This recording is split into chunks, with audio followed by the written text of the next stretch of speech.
Lapasan mo ko, sige gingon nga, na $1 sa inyo, lapasan naman may ko. So, doon na sa inyo. Oo, dala may ko lambong. Sige, kita rata. Okay na pag-off po, linya palagi, taas kayo.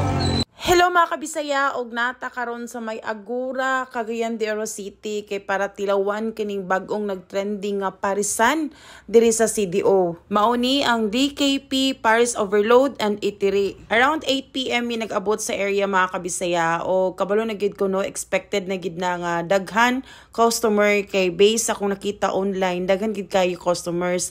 Labaw na kay mo gina siyang isa sa mga trending karon, di ba? Grabe gid ang trending karon sa Paris Overload mga kabisaya. Kay imaginon ba ninyo, 100 pesos na siya with only rice plus soft drinks.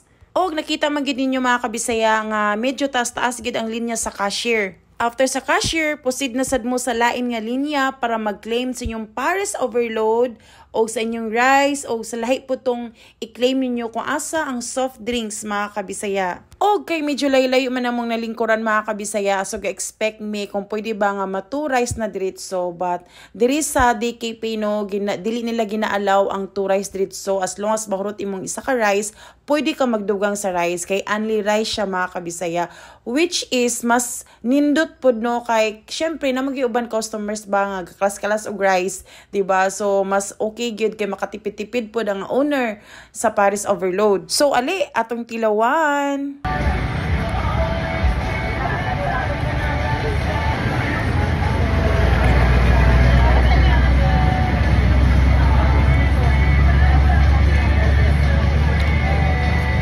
Masya beef.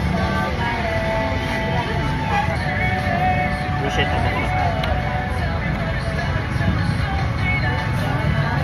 May pork. Kuwali. And then sarong black ne? Kabalo ko, murag halos tanan naman siguro nakaila nilang Diwata o ilang Rosmar nga ga-open pog Paris Overload sa Manila mga kabisaya, no? So, parehas lagid ang sulod na ay pork kawali, na ay chicharon bulaklak, tapos ang diri lang nakakaon pog kog na siya beef nga cubes gamay, tapos na siya chicharon gyud, pork chicharon gyud on top. Medyo naparatan lang gid ko sa sabaw aning panahon na mga kabisaya, no, kay syempre di man gid ta perfect tanan, but mas okay gid kaayo ni mga kabisaya kung mas mag-improve pagamay ang ilang sabaw, no, kay kablo na mo kita mga Pinoy mahilig gid kay tag sabaw-sabaw, di ba? So i-try na ninyo ni guys, kay for only 99 pesos na kay Paris Overload, only rice, only sabaw plus soft drinks.